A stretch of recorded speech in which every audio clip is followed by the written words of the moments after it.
So there is a roadmap for the game if you haven't seen it. It came out early 2025, and Motion Twin is a good developer. Dead Cells, in case you haven't heard of it, pretty popular game, some pretty good reviews on Steam. So it's not like Motion Twin doesn't know how to make a game, right? The reason I'm making this video is because there's little things that I don't see being addressed that I think would really make the game a lot better.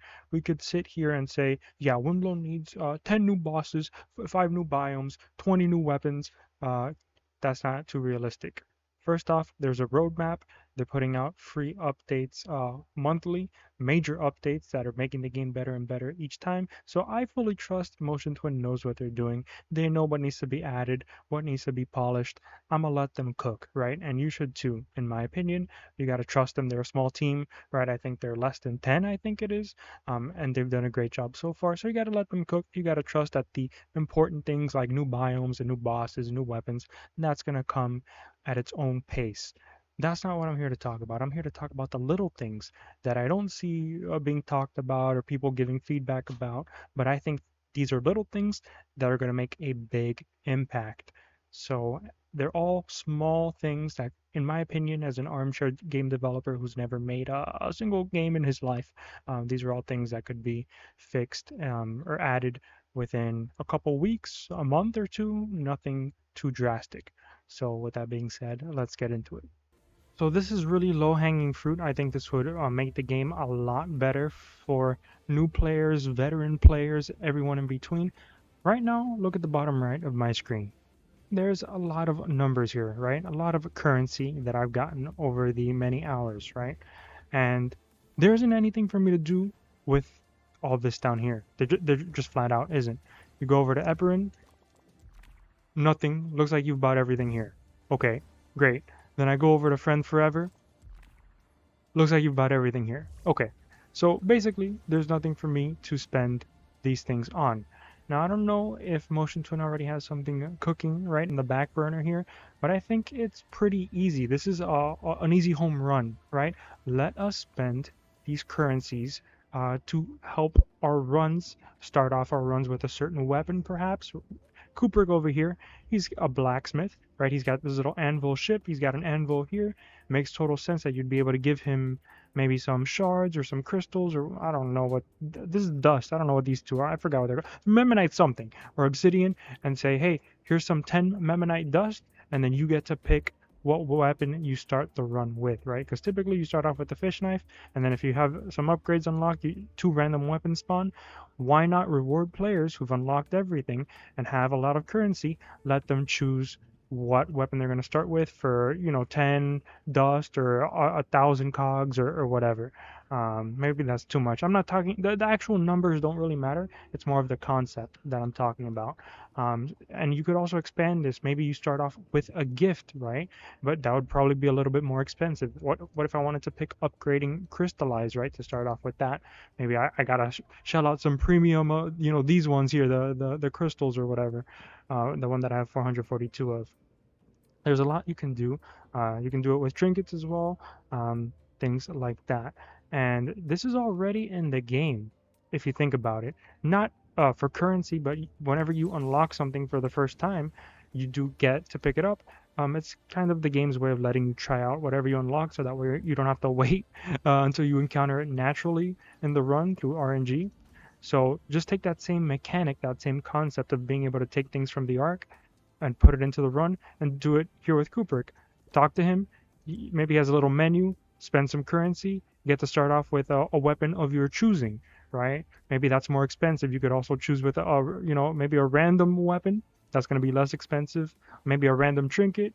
I don't know. The possibilities are endless here in terms of how this could be designed, but I think it needs to be implemented in some way, shape, or form.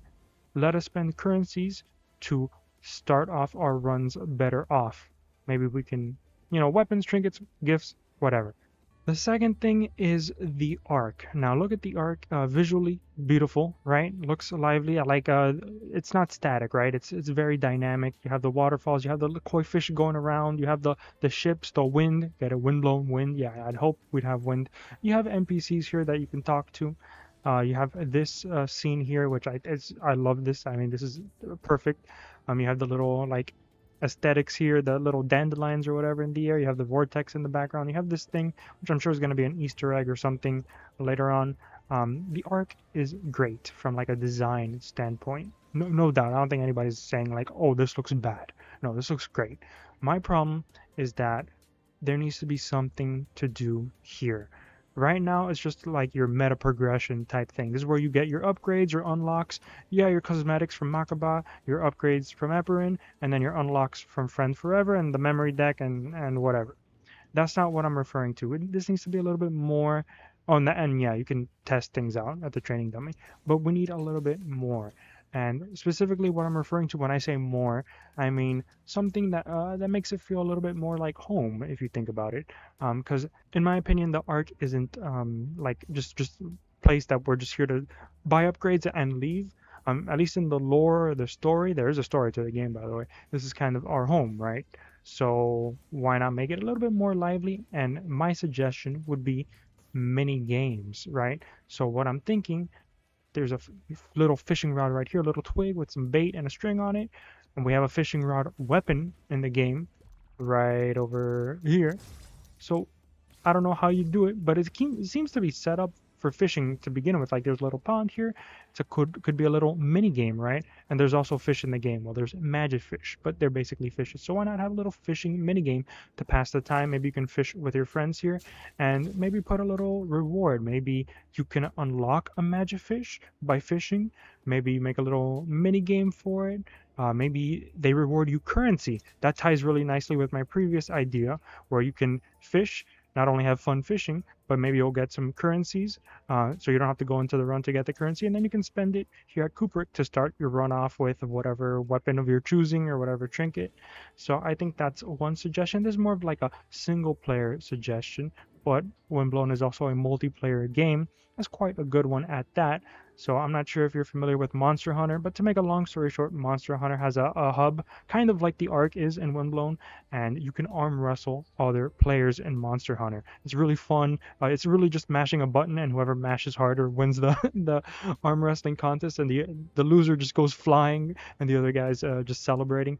Why not just do a little fun thing here? So instead of just spamming emotes, which is super fun by the way, I love spamming emotes, but why not just throw in a little multiplayer minigame? Maybe you can tug of war, arm wrestle your friends, right? Because you can play up to 3 players, so you'll have 2 friends here. So why not make a little game where you can just have some fun before you start off your run? Maybe you got 2 players, right? You and someone else, and you're waiting for your friend to get off of work or to get back from class or whatever. So why not have a little something to pass the time? Something that's not going to take as long as a run, but can still give you some incentive to like interact with your buddy or by yourself, right? If you're a single player, you can fish. If you have someone else, you can do little tug of war with them, a little, little activity. And there's also a farm here.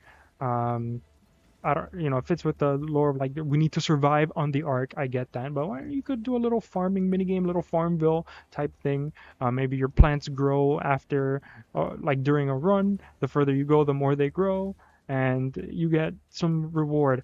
I don't know. The potentials are endless. What I'm trying to highlight, without going on too long, is that there's tons of potential here, and I think it's intentional, right? Motion Twin probably has something cooked up. I just haven't seen much mention of it because right now we're really focused on the game, the weapons, the balancing, the mechanics. I think the arc is just as important as all that. So I just want this to be a little more lively, something to do besides unlocking and testing weapons, some mini game, something single player, multiplayer, could be either or both. Especially fishing, I'm really interested in fishing because it seems like this would be a perfect spot to just kind of just chill, relax, get some fishes, and then you get some rewards, maybe a magic fish or some cogs or something if you catch like that, the super rare fish or something like that. And then the final thing I'm going to talk about is right here. So we have the memory deck. This was a great update. But my problem, my third issue that I think really needs to be addressed is something that you may not think. So you're looking at this and you're seeing all my weapons that I've turned on. The red ones, in my opinion, are the good weapons. And then the ones turned off are not necessarily the bad weapons. Now, there are bad weapons in Windblown. The shield, ninja stars, those are bad. Those are at the bottom of my weapon tier list for a reason. That's not my problem. Every game needs a bad weapons or bad things. It's that's how you balance. You can't have everything be overpowered. That's not my problem. And in fact, they're bad in a good way, if that makes sense. Playing with the shield, getting some parries, it's fun, even though the weapon is bad. The ninja stars can be fun too. No, my problem is with what I would call the forgotten weapons, right? The weapons that are not unique. Maybe they were unique when the game came out originally in early access, but they're not unique anymore. And if you want specifics, I'm talking about Katars, Ravenblade, Kunai, for sure. These three are forgotten, I would say. And then you could also tack in Telepike in there, maybe, possibly. But I'm just going to talk about these three for now. So my problem is that these weapons have been, I guess, power crept or forgotten. They were unique at one point. Now they're generic and they're not worth taking. They're neither good nor bad. They're in the middle, and that's in my opinion, bad, if that makes any sense. The fact that they're mid makes them bad, in contrast to the shield and the ninja stars. Because if something's good, you remember it, right? You remember these weapons here because they're all good. And you certainly remember the bad weapons because you roll your eyes every time you encounter a shield or a ninja star. You're like, oh, this is trash. Um, what about Katars, Ravenblade, Kunai? You probably don't even think about them too much because they're not very good and they're not very bad. If you want specifics, Katars here. Backstabs deal criticals, and also the alter attack gives you bleed. Sounds unique, sounds interesting, fits the Katar theme. Then you kind of break it down and you remember that you have a trinket here, bleed aura, that is essentially Katar's, right? It's just a trinket and it does what Katar's does. Also, the backstab deal critical part is not very good. Yes, criticals are good, right? That's a increasing damage, but have you ever tried using Katars? It's not doing crazy damage if you backstab or not. It needs a little bit of love in the damage department. So even though the mechanic is good, right? Being able to get criticals on your backstabs, it's not unique or effective, I would say. It's unique, the backstab part, but it's not effective. And then the bleeding part is not unique, right? Because you have a trinket that just does it better. And of course, there's affixes that apply bleed, and there's gifts that apply bleed. So really, what's the point of Katar's alter attack besides like the actual iframes you get, right? So the bleed part is the part that I have issue with. It just feels not special to the Katars. Not to mention the weapon is mid, so that makes it even worse. Ravenblade, very similar thing. This is not even unique, I would say. Deals criticals after the third strike, and the jump attack, forgettable. The alter attack is decent. I like the Ravenblade for the alter attack. Just getting crit blast and just spinning like Sonic the Hedgehog and seeing all those hits is nice, but there's nothing special about this weapon. This is probably the perfect example of a mid weapon. It's not good, it's not bad. I think it needs something to make it a little more unique. I would say maybe even a rework, just to be honest with you. Maybe a different alter attack or maybe a different passive, right? Because a lot of weapons have passives, like the Goob Rush or Fiery Claws and Sirocco with their burn, the tip dealing criticals, and that kind of thing. Um, yeah, so that's gonna be my feedback for the Ravenblade. Needs a rework in my opinion, just straight up. I don't know, something, anything. And then Kunai is unique, right? It applies curse. It's a weapon that applies curse, 4%. But then you just think about curse trap. You think about curse gifts. You think about affixes that apply curse. What makes the kunai unique? Nothing. If you think about it, the curse is only 4%. I had a kunai run before I made this video, and it stays at 4%. I upgraded it a few times. It stayed at 4%, and that was kind of mind-boggling because when you upgrade a curse trap, the curse goes up. So why do you care about the kunai's 4%? It's a trick question. You don't care about it. There's nothing really unique about it because everything else in the game applies curse if you want it to, right? If you get the gift or if you get a curse trap or if you get an affix, and the percentage is kind of irrelevant, right? Because curse trap is going to do more. There's gifts that do more. 6% for critical curse, I believe.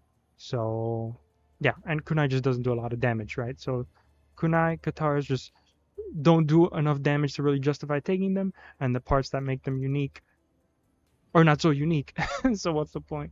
And Ravenblade just is just plain. It's just like vanilla, um, in my opinion. I'm not saying these weapons are terrible, right? I didn't say that.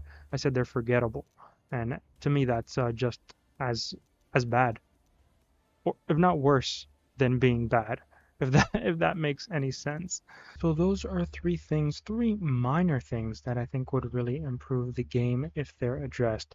The whole Ravenblade rework thing, that might take a little bit more effort, but everything else is pretty simple to do. Like within a month or two. This isn't anything groundbreaking, especially the currency thing. If there's any takeaway to anyone from Motion Twin watching, or to you, just please know that the best thing that could be done right now on a short-term basis would be putting some use behind currency, because right now you kind of care about it when you first start playing, and then you kind of start just losing interest and you forget you even have all like these hordes and piles of money and currency. So that's gonna be it for the video, and really my opinion doesn't matter too much, even though I like to think it does. Your opinion matters a lot more, because really feedback doesn't mean too much if one person says this, one person says another thing. But if everyone is saying it, if everyone is saying, hey, we want to be able to use these currencies for something, if everyone's saying, yeah, we want to have a a little mini game or something in the arc so we can do something, a little bit of downtime in between runs, we can do a little bit of tug of war, a little bit of fishing, a little bit of whatever mini game you can think of. um, that's what matters. So I encourage you to leave your thoughts in the comments below if you agree or disagree with me. Additionally, Motion Twin is really receptive about feedback, in the Discord. The developers are there. They have a whole feedback channel. I highly recommend, if you have something to say it in the Discord. And that's gonna be pretty much it from me today. Thank you so much for watching, and I'll see you all in that vortex back there.